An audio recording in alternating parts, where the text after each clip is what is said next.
ফাইন্যান্সে যারা কাজ করেন, স্পেশালি আমার যারা স্টুডেন্টস, তারা বলেন যে স্পেশালি যারা অ্যাকাউন্টস ফাইন্যান্সে কাজ করেন এক্সেলটা ভালোভাবে জানতে হয়।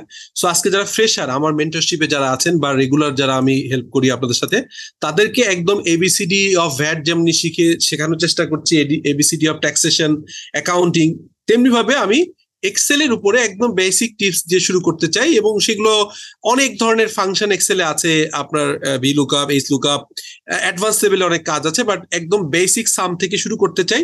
সেটি করার আগে কয়েকটা সিম্পল জিনিস দেখাতে চাই। যখন আপনি একটা এক্সেলের কোনো কাজ করতে যাবেন তখন বেসিক্যালি 3টা পার্ট থাকে একটা এক্সেলে। সেই পার্টগুলো কি, লেটসে আপনি যখন ইকুয়াল টু দিয়ে সাম লিখেন, যোগ করতে চান, ব্র্যাকেট ক্লোজ করলে যখন আপনার এইটা খেয়াল করবেন, this is the first equal to, তারপর সাম, এই সামটাকে বলা হয় ফাংশন। এই সামের জায়গায় আপনি অটো সাম হতে পারে, ইফ ফাংশন হতে পারে, lookup, V lookup, H lookup, এই জিনিসগুলো ফাংশন বলা হয়। তাহলে ইকুয়াল টু ফাংশন ব্র্যাকেট দিয়ে যে কথাটা, এটাকে সিনট্যাক্স বলা হয়। আর ইন জেনারেল, বাট এটাকে আর্গুমেন্ট বলা হয়। আর্গুমেন্টের ভিতরে একাধিক আর্গুমেন্ট থাকতে পারে, এই টোটাল সেটকে বলা হয় আর্গুমেন্ট। তার ভিতরে প্রথমগুলো হচ্ছে ম্যান্ডেটরি আর্গুমেন্ট, আর এই থার্ড ব্র্যাকেট দিয়ে যেটা থাকে এটাকে বলা হয় অপশনাল আর্গুমেন্ট।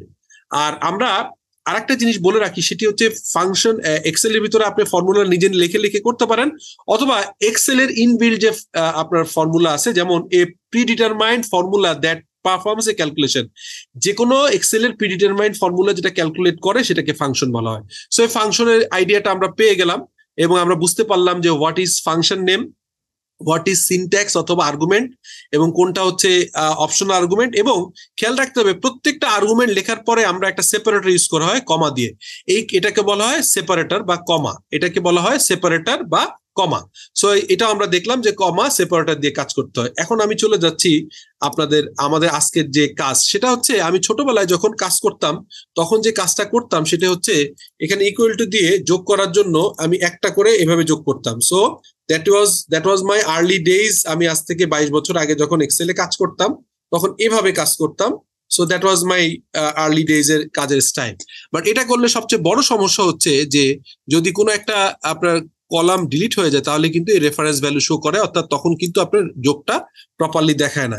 সো কিভাবে যোগ করবেন, একদম বেসিক হচ্ছে আগের মতোই সাম লিখবেন, এই যে ব্র্যাকেট দিলেন, ব্র্যাকেট দেওয়ার পরেই আপনাকে হচ্ছে যে এই যে রেঞ্জ আছে, এই যে নাম্বার, তো নাম্বার আপনি এই রেঞ্জটাকে সিলেক্ট করে দিলেন, এটাকে এন্টার দিলেই হয়ে যাবে, ব্র্যাকেট না ক্লোজ করলেও চলবে।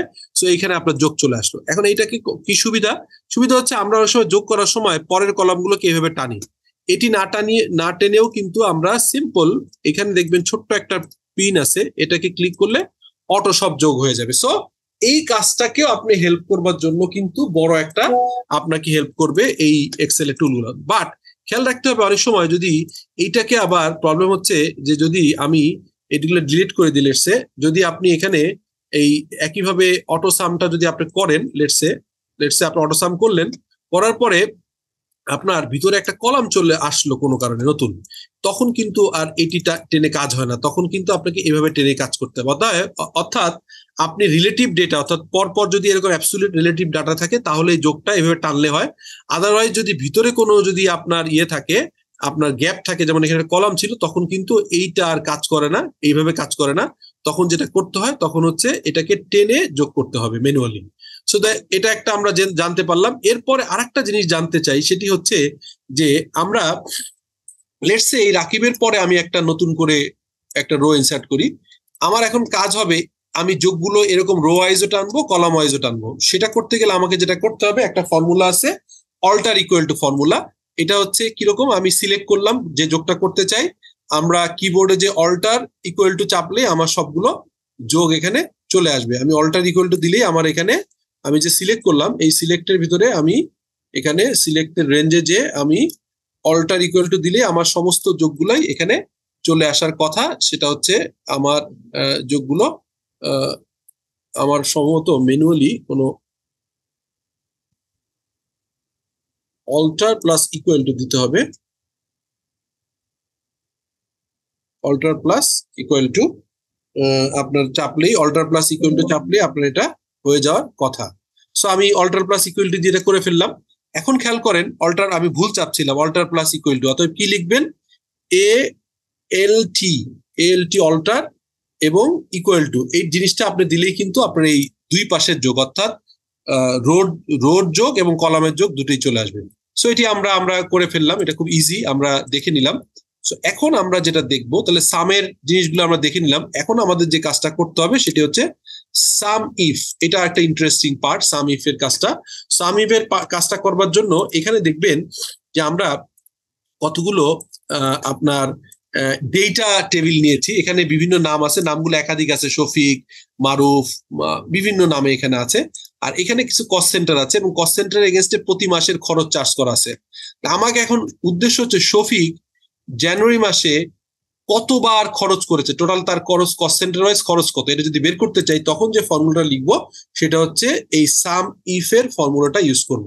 এটা নিয়মটা কি, এটা যখনই আমি এটা ইউজ করব, বারবার ভুল হচ্ছে, সেটি হচ্ছে রেঞ্জ ক্রাইটেরিয়া সাম। সো আমি কি রেঞ্জে চাচ্ছি, আমি এই নামের ভিতর থেকে শফিককে চাচ্ছি। সো এই নেমের যে ক্লজটা ইয়েটা যে কলামটা, সেটার হচ্ছে প্রথমটা সিলেক্ট করতে হবে। সিলেক্ট করে আমরা নিচে এভাবে টেনে আসবো।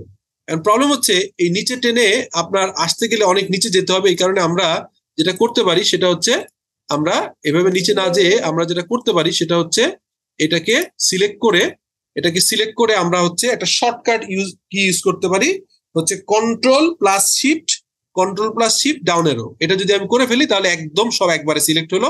এরপর ইন্টার দিলে আমার আপনার এই পুরো রেঞ্জটাই সিলেক্ট হয়ে যায়। এবং ব্যাক করার একটা নিয়ম আছে, শেষে কন্ট্রোল ব্যাক দিলে এটা ব্যাক করা যায়। সো আমি রেঞ্জটা সিলেক্ট করলাম। রেঞ্জের ভিতর কি চাই, নাম চাই হচ্ছে শফিককে।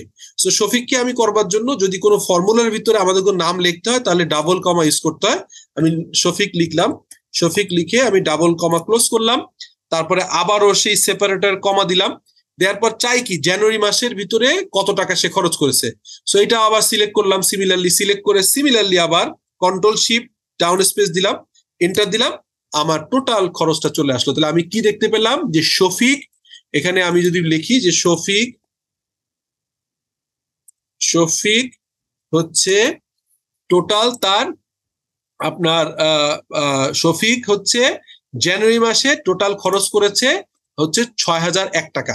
এখন এখানে আমি শফিকের জায়গায় যদি লেটসে ফর্মুলায় যদি আমি এখানে লিখে দিই, লেটসে নিচে নাম আছে হারুন, লেটসে আমি হারুন লিখে দিলাম, হারুন, তাহলে হারুনের চলে আসবে। তখন আপনি এই যে হারুনের ফিগারটা চলে আসলো। সো এইভাবে আমরা কিন্তু সাম ইফ দিয়ে আপনার এই টোটাল যোগটা ইজিলি বের করতে পারি।